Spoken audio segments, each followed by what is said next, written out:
Hi, everyone. Oh, my word. I had no idea that I had only done 2 chapters of Brian's Winter.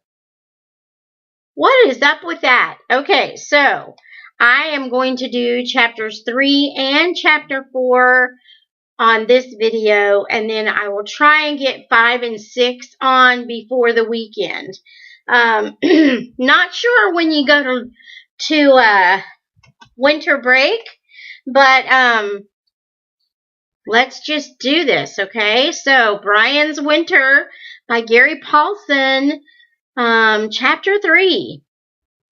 He decided he needed a stronger weapon, a larger bow. He thought of it as a war bow. He would need arrows tipped with some kind of sharpened head. He had been hunting with wood arrows with fire-hardened tips, but all they did was make a hole. They didn't provide any cutting action, which he felt would work best with a stronger bow. He used a hardwood tree he found by the lake. It had straight branches with a slickish gray bark and seemed to have a snap to it that other woods didn't hold. He spent one whole day cutting a long, straight piece of wood and skinning and shaping it with the hunting knife and his hatchet into a bow shape slightly longer than he was tall. He did not hurry, but kept at it with a steady pace, and by dark the bow was ready to dry. Arrow shafts took 2 days in the sun to dry once they were stripped of their bark, and he thought the bow might take 4 or 5. He took time to cut another straight limb and shape another bow, working by firelight into the night. It wouldn't hurt to have 2 bows, and if one broke, he had a backup. He had not hunted for 3 days now, but had eaten well of fool bird and rabbit on his last hunt, and he took time to take 2 fish from the pool and cook them before going to sleep, boiling them into a fish soup, which he drank, spooned, finger-picked until the bones were clean. Oh, by the way, I looked up what a fool bird is. It's a grouse. Grouse. You can look it up. That night it was cold. Cold enough so that the sleeping bag felt almost delicious, and just as he closed his eyes, it came to him. All the signs, all the little nudges, the cold would get worse. Summer was over. He would not get rescued. He had finally given up on it and no longer listened or looked for planes. And he was going to get hit with a northern winter. All of that came to him just as he started to doze, and it snapped him awake and kept him awake until exhaustion finally made him sleep. In the morning, he awakened with the same feeling of urgency and spent the day cutting arrow shafts from the willows for his war bow and trying to reason out what he needed to do to get ready for the coming winter. He had no warm clothing or footgear. The sleeping bag was a good one, though not a true winter bag. It was effective to perhaps 20 above, if used in a good shelter, but that was all he had. The sleeping bag, and he couldn't spend all his time just lying in the bag. He would starve and die. He would have to continue hunting, eating, living. He looked at the shelter with new eyes. He had repaired the damage the bear had done. He studied his home while stripping the bark from the 24 arrow shafts he'd cut for the war bow. 3 sides were of rock. They were snug, but the side he had filled in with logs and limbs and branches was far from airtight. He could see through it in several places and would have to be winterized. He could pack it with dead leaves or even cut strips of sod with the hatchet to fill it in, and make an insulated door by stuffing 2 woven frames full of leaves.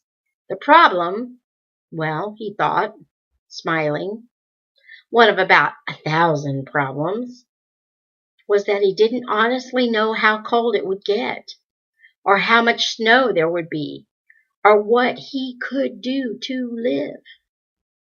What would be available to hunt in the winter? He knew some things migrated, but he wasn't sure which things, or if even rabbits came out. Maybe they stayed inside brush piles or caves all winter and slept. Also, would he have to have a fire inside the shelter to stay warm? He shook his head and paused in scraping the bark off one of the shafts to look across the lake. Too much to know for right now. Too much to do. In the trees on the other side of the lake, the leaves were changing. They must have been doing it for a week or more, he thought. Why didn't I see it? And now he noted it. He saw that in many other areas the leaves were changing as well. Mostly gold, some shades of pink and red, scattered bits of color. And the sky over the lake was different as well. The soft summer clouds were gone, and where it was blue, it was a flat coppery blue. And where the clouds were coming, they were a slate gray. And they grew as he watched.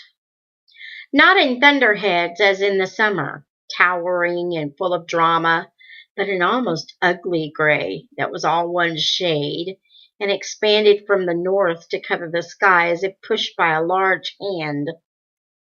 Even as he watched, the patch of blue he had seen at first was gone, and all the sky was gray, and he could smell rain.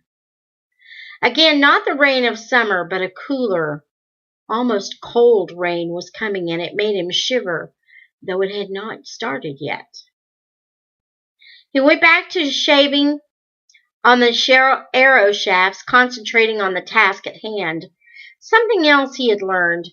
Do what you can as you can. Trouble, problems will come no matter what you do, and you must respond as they come. And indeed, he was having enough trouble with the idea of a war bow. It was all well and good to say he would have a more powerful bow, in the hope that a better weapon could give him more protection. But making one and the arrows was harder than he had thought it would be. It all came down to poking a hole in something to kill it, he thought. That's what weapons were all about, whether it was a gun or a spear or an arrow. Something had to die for him to live, and the way to kill it was by poking a hole in it to make it die. He grimaced. But it was so. The hole had to be poked. The animal killed, and therein lay the difficulty with a war bow. It was one thing to poke a hole in a rabbit or a fool bird. They were small and thin-skinned. It was something else to think of doing it to a large animal. Once he had shot a porcupine up in a tree with his light bow, thinking that if he could bring it down and skin it very carefully, he would get more meat and fat than he did off rabbits and fool birds. He was amazed to see his arrow bounce harmlessly off the side of the porcupine. If he could not shoot a relatively small animal, what could be done to kill or even hurt a larger one? It was in the strength of the bow, he thought, the type of arrow. The bow had to be so stiff it would drive the arrow much harder into a larger animal, to get deeper into a vital area, and the arrow had to have some way to cut through and make a larger hole. The stiffer bow, he thought, he had already made, though he would have to wait and string it to make certain. But the arrows were a problem. He had stiffer shafts to take the extra load of a stronger bow, but the points were something else again. He thought on them long and hard all that night while working on the shafts by the fire. He considered the bits of aluminum scrap from the skin of the plane, but they were too thin and soft. There had been something, some place that could help him, and he couldn't make it come to his mind until after he'd gone to bed and was lying looking at the glowing coals of the fire. Pintner's Sporting Goods store. Maybe it's Pintner's. We'll say Pintner's. It's easier to say. Pintner's sporting goods store. It was an old store that he sometimes passed on his way to school, run by an older man named Pintner, who had a sign over the door that said he was anti-mall. And the store reflected it. There was none of the glitter or modernness of a mall. Just some funky shelves and guns and bows and some hockey gear and an old oil stove where unshaven men sat and talked about the old days and spit tobacco juice into old coffee cans. Brian had not been in the store that many times, but on one occasion he'd stopped there to see if Pintner sharpened ice skates. And next to the door there had been a large glass case with a collection of arrowheads arranged in a circle. He had stopped to study them, and he thought then that it was a beautiful collection of intricately carved points, all laid out on red velvet, and he did not then or later think of what they really were. Tools for hunting. Only now, lying in his bag, looking at them in his mind, did it hit him just exactly what they were. Arrow heads. Tips for arrows to make them punch holes. Some very small, some large and wide, and all of stone, and all with sharp edges. Those people were the pros, he thought. The Native Americans who had made the points centuries before. They lived all the time as Brian was trying to live now, and they had experimented for thousands of years to come up with the designs of the heads. Brian closed his eyes and tried to remember how they had looked. When he had an image, he smoothed a place in the dirt next to the fire and drew 5 outlines that he thought he remembered correctly, and tried to make them roughly the same size as the originals in the collection. They were small, and he ignored them. Oh, sorry. 3 were small, and he ignored them. 2 were quite a bit larger, and these he studied in his mind pictures as well as in the lines in the dirt. There could be only one reason for a larger arrowhead: to kill a larger animal. They worked that out, he thought. They found after thousands of years that a larger head killed a larger animal. All my research has been done. Now, he thought, all I have to do is find a way to make some stone arrowheads. He searched his memory.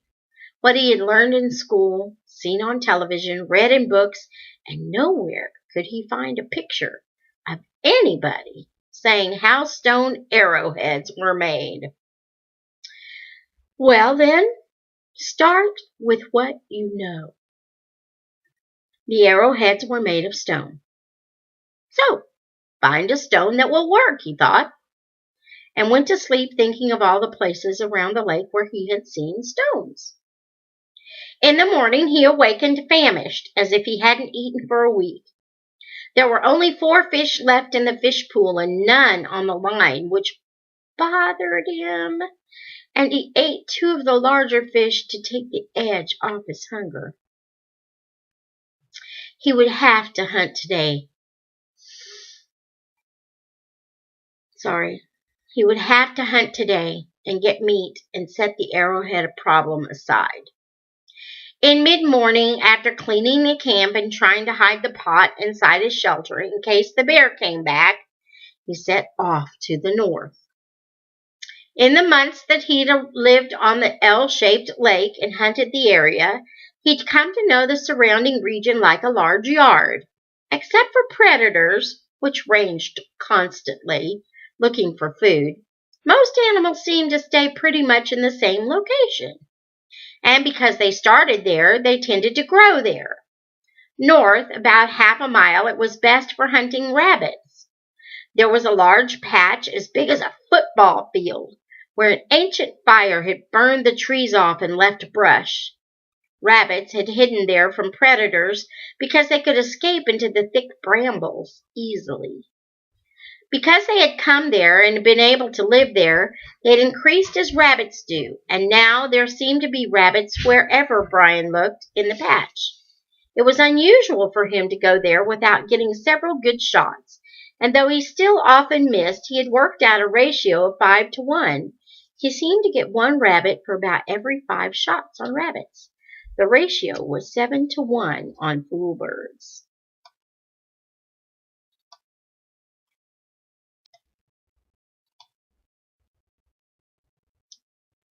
Although he had hit the last rabbit he shot at, he felt lucky, and as he approached the brushy area with an arrow already nocked on the string, things never happened as he planned, however, and because he was concentrating on looking for rabbits, he was very nearly stepped on.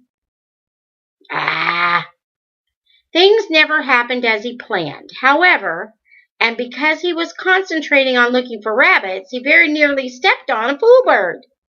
It blew up under his foot in a flash of leaves and feathers like a grenade detonating and flew off at a quartering angle away and to Brian's left front. Without thinking, he raised the bow, drew and released the arrow, and was absolutely flabbergasted to see it fly in a clean line, intersect the flight line of the fool bird, and take it neatly through the center of its body. It cartwheeled to the ground and Brian ran over to it. Though it looked dead, he broke its neck with a quick snap to make certain it was gone. Incredible, he thought.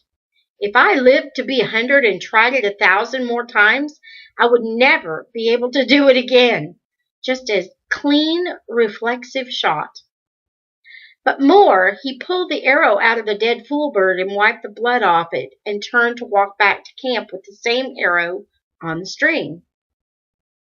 He took 5 steps and a rabbit jumped out from a bush on his right, and in one smooth action he dropped the dead bird, raised the bow, drew the arrow, and released it, and saw it take the rabbit through the chest at a flat run. It died before he could get to it, and he picked it up. That night he cleaned them both and made a stew, boiling them together, and ate the meat and drank the broth until he was packed full, his stomach rounded and bulging. 2, he thought.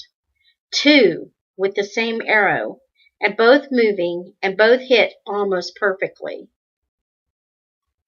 He took the arrow from the rest of them and propped it in the corner. That, he thought, is my lucky arrow. In the same instant, the word medicine came into his thought. It is my medicine arrow. He had not planned it, not meant to think the phrase, but it came, and he knew it was right. It was not a religious idea so much as a way to believe in what he had done. And now he had done it, and from that day on he did not use the arrow again, but put it on a small rock ledge. When things were bad, he would look to the arrow on the ledge and think of how right it had been. 1 arrow, 2 kills, and a full belly, all in one day. That night, before he went to sleep, as he lay in his shelter with the light from the fire coming through the opening, he took a stick of charcoal from the fire and drew what he had done on the rock wall above his bed. A stick figure with a bow shooting an arrow at 2 stick animals, 1 bird and 1 rabbit, and lines showing how the same arrow had taken both of them. When he was done, he shaded in the animals and the figure of the boy with the charcoal to give them body, working in the flickering light. He wished he had some color to work in as well, to show feathers and fur and blood. It was not until later, as he lay back just before full-bellied, contented sleep, that he remembered having seen some pictures in a magazine of the cave paintings in France. Old, he thought. They were the oldest art ever found, according to the article. Painted by early man. Brian burrowed down into the bag and closed his eyes, and the last thing he thought was to wonder if the ancient men who drew in the caves in France ever took two animals with the same arrow. Chapter 4. It was all much harder than he had thought it was going to be, which, of course, might be said for Brian's whole life since the plane crash. But in this case, he had somewhere to start. He had made the lighter bow and had tried to make slightly heavier bows, and he thought that making a really powerful weapon would be simply like doubling the smaller ones. It was more than double, because everything was stronger. There were difficulties that would not have occurred to him. Rain came on the third day of drying the heavy bows. Luckily, Brian thought, they had dried enough and set them inside the shelter until the rain stopped. Except they didn't stop. In the summer when it rained, it might last half a day or even a full day, but then it cleared off and dried out. Even violent storms like the tornado that had caught him and brought the plane up were short-lived. But this was fall. And fall rains were a whole new dimension in weather. It started to rain from a low gray sky, and it didn't rain hard, and it didn't rain soft. It just kept raining. Brian almost went crazy with it. By the end of the first whole day, it was all he could do to find dry wood to keep the fire going. By the end of the second day of constant drizzle, he found himself looking at the sky, hoping to see a hole, anything with bright light. But it rained steadily for 5 days, and while it rained, it turned colder, so that by the 5th day, Brian felt as if he were freezing. The only way he could find dry wood was by looking for dead logs that had hung up off the ground, and then by breaking limbs off beneath them where they weren't quite as soaked as they were on top. By the time he got enough wood to burn for a few hours and keep the fire going against the rain, he was so soaked that it took all the time the wood burned just to get him warm and dry enough to go out again to search for more wood. The inside of the sleeping bag was damp at first, then flat wet, and finally as soaked from his body in the humidity as if it had been out in the open rain. But still worse, with the rain, he did not think he could hunt, and so had no food. On the 4th day, he found a 4-pound northern pike on his fish line, and he ate it at one sitting, saving the guts and head for bait. But he got no more fish, and by the 6th day, when it was clear that it wasn't going to stop raining, he believed now that it would never stop raining.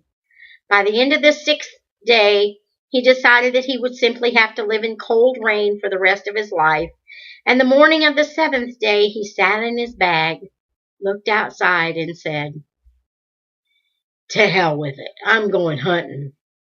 And he did. He strung his bow and took his arrows, after touching his medicine arrow for luck, and in a tattered t-shirt with a hunting knife at his belt, he set off into the rain.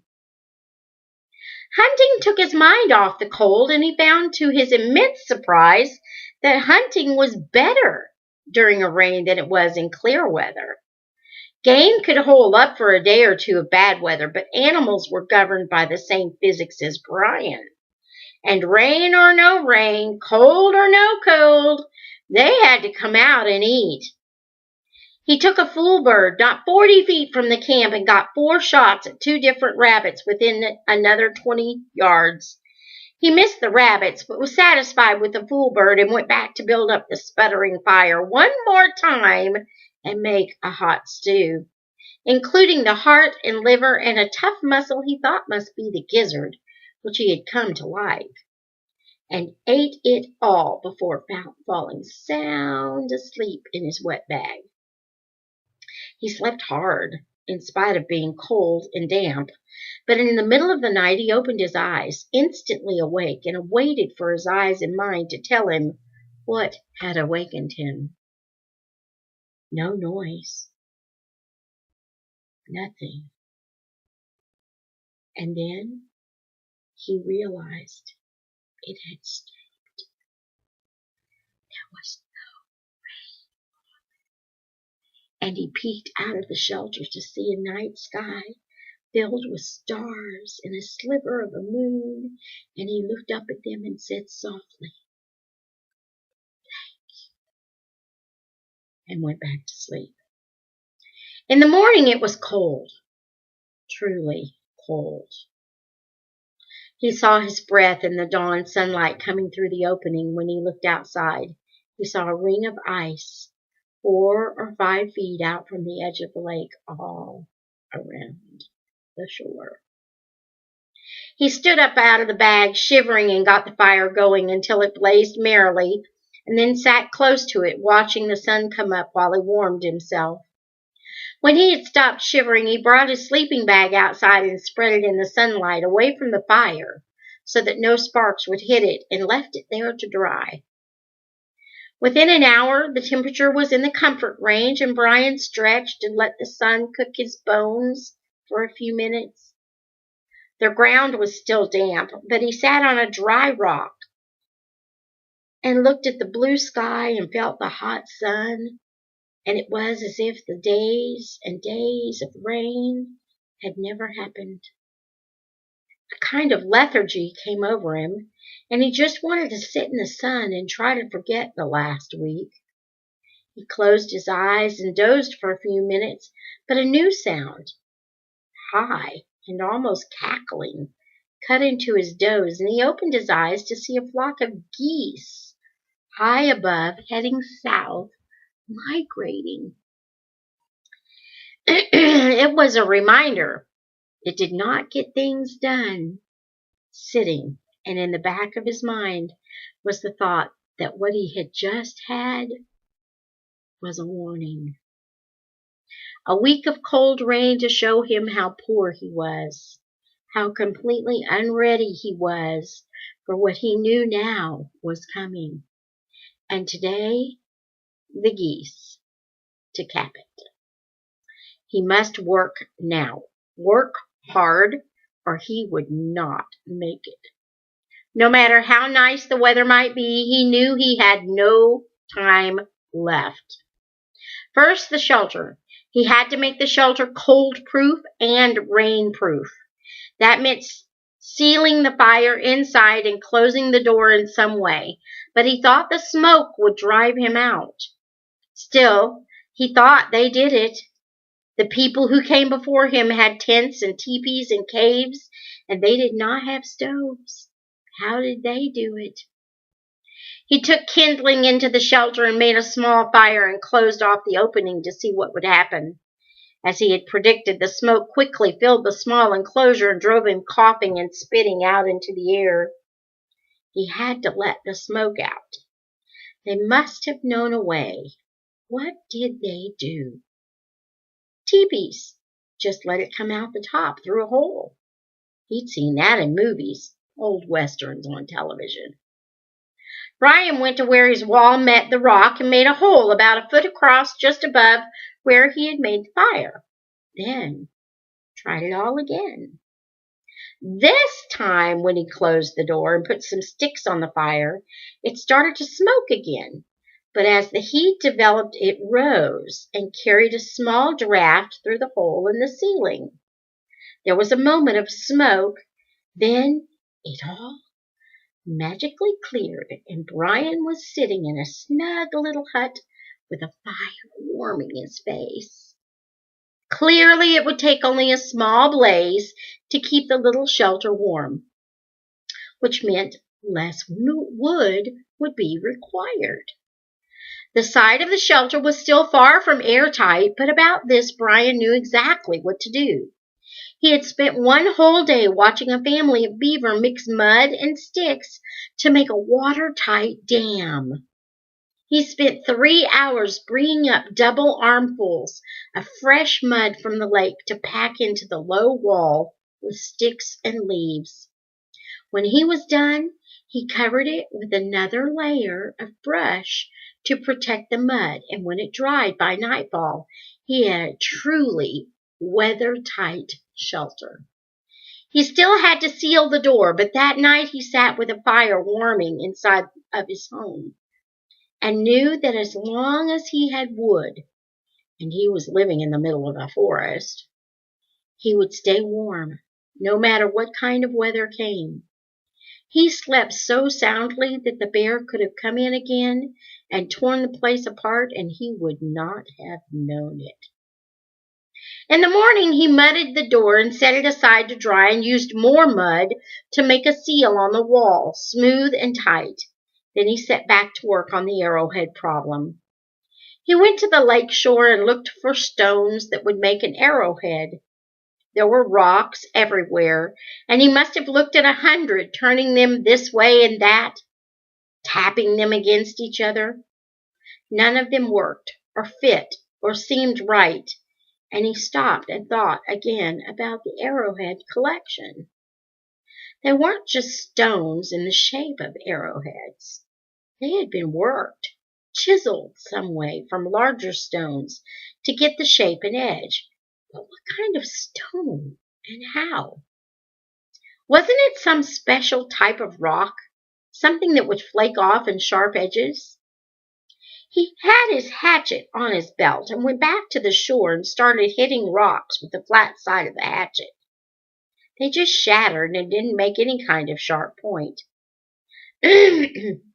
One rock chipped off a flake about 3 inches long and in the right shape, but when he picked up the flake and tapped it with the back of the hatchet, it fell into a dozen unusable pieces. Flint. There! The word came to him. They weren't just arrowheads, they were flint arrowheads. Maybe they had to be flint to chip right. So all he had to do was find some flint. He went back to the lake shore and looked at the rock supply again, smashing rocks with the back of the hatchet to see if any of them were made of flint. In truth, he really didn't know what to look for, except that he remembered that flint and steel would spark when they hit. He had smashed 4 or 5 more rocks looking for sparks when it came to him. There was a rock embedded in the wall of his shelter. He had thrown his hatchet at the porcupine the night he got stuck in the leg, and the hatchet had showered sparks and led him to make a fire. It was there, in the fire rock. He had forgotten the rock because there had been matches and lighters in the survival pack he'd retrieved from the plane, and he hadn't had to use the rock again. He went and looked at it for the first time in more than a month, studied it. It was a dark rock. It had depth and seemed to have fracture lines or flaws in it. He struck it with the hatchet and smiled when he saw sparks, remembering the night the porcupine had come. But the rock didn't shatter or flake. He looked at it from a different angle and saw a small ridge, little more than a line, and this time he aimed carefully and struck the line with the blunt corner of the hatchet, using a sharp tap with a little more muscle. This time it cracked, and a flake as wide as 2 fingers and 3 inches long fell to the ground beneath the rock. He picked it up. Ouch! He dropped it. The edge was as sharp as a razor, and it cut his finger slightly. He sucked the blood away and picked the flake up more carefully and turned it to the light. It had a slightly oval shape, pointed on one end and rounded on the other. Both sides leading down to the point were so sharp they would shave hair off the back of his arm. All it needed to make it a true arrowhead was a pair of notches, one on either side of the rounded end. He put the flake on a flat rock and held it in place with his foot, vising it down tightly while he chipped away at the notch positions with the tip of his hunting knife. He started with too big a piece, and it broke the whole tip of the oval off and left the flake with a flat rear end. From then on, he took tiny chips, each no bigger than the head of a pin, until he had an arrowhead that resembled those in the collection. It was not finished as well as the ancients had finished theirs, but it was sharp and tapered the right way and had a notch for tying it onto the shaft. He took one of the shafts for the bow arrows and split the grain on the end with the knife. He worked the point back into the split so that the notch was slightly recessed into the wood. He had nothing with which to tie it into position, and was casting around for a piece of string, non-existent except for the original bowstring, string from his first bow, or he would have used it long ago when he saw the tree with the rabbit skins. Whenever he took a rabbit, he skinned it carefully and stretched the skin on the sides of an oak, holding it with wooden pegs driven into the bark until it was dry. He had not found a use for the skins yet, but he hated to waste anything and thought something might come along. When they dried, they were like thick paper with hair on one side, dry and crinkly and easy to tear. But the last hide he put up during the rain had not dried yet, and he took it off the tree. Still damp, the hide had a strength to it, and might make a kind of cord. He used the knife to cut strips from the rabbit skin and used one of the rawhide strips to tightly wrap and tie the point onto the split shaft. When he was finished, it seemed to be tight enough, and he had heard that rawhide shrinks when it dries, so that might make it even better. Of course, the hair was still on the skin and stuck out all around and made the arrow look like a pom-pom. But a quick pass over the flames in the fire burned all the hair off, and when he was done, he trimmed the ends of the lacing, and it looked good. Almost professional. He set the shaft aside and went back to the fire rock. He was already thinking of it as the arrow stone, and scrutinized it once more. Where he had broken the flake off, it had left two more edges, lines that looked the same as the first one, and he used the back of the hatchet to strike them the way he had hit the first one. Two more flakes came off, almost identical to the first one, and left two more lines. When he tapped those, it happened again and again until he had 9 flake points. He took them back to his work rock and clamped them with his foot and worked tie notches into the shanks with the point of his knife and fitted them to the shafts with a green rabbit hide, and all of this rocked to points in one day. Just as bad things could snowball, Brian found that good things could come fast as well. While he was working with the rabbit skin in the cool evening, he turned it to get a better angle, and the hair brushed his hand and felt warm, and he realized he'd found a way to stay warm. He had 15 dried skins, and he brought them into the shelter at dark. He had not eaten again, but the hunger was not as bad now, because he was excited. Working in the firelight, he trimmed the hides to make them clean-edged and rectangular. He used one hide for lacing, cutting thin strips off the edge with his knife. The first 8 scissors were too small to help, and started lacing the others together to form a large rectangle. It took some time because he had no needle, and used the point of the knife to punch a small hole through the sides of the hides, and then a sharpened twig to push the lacing through. Also, the laces weren't long, and he could only sew 7 or 8 inches before he had to tie it off and use a new lace, and by the time he had 4 hides sewn together, he could feel exhaustion taking him down. He crawled into his bag and slept hard, and didn't awaken until well after dawn. Hunger awakened him, and he knew he had to hunt before he worked more on the hides.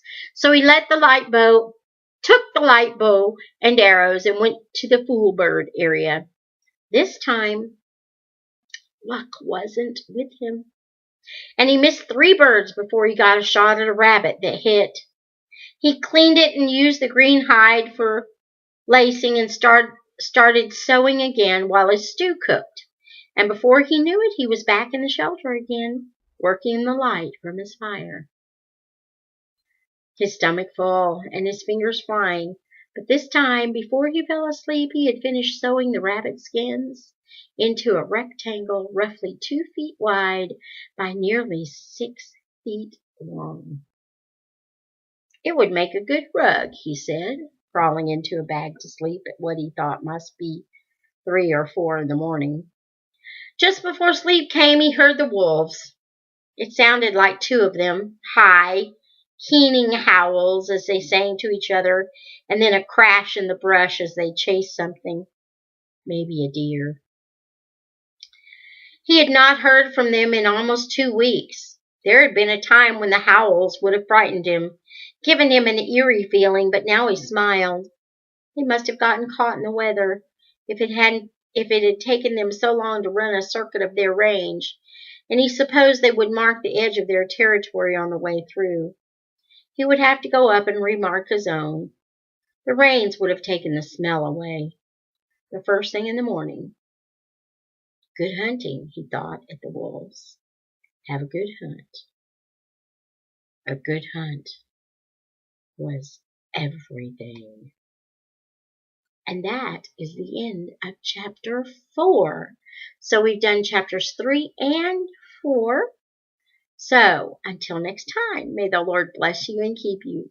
May he make his face to shine upon you and be gracious to you.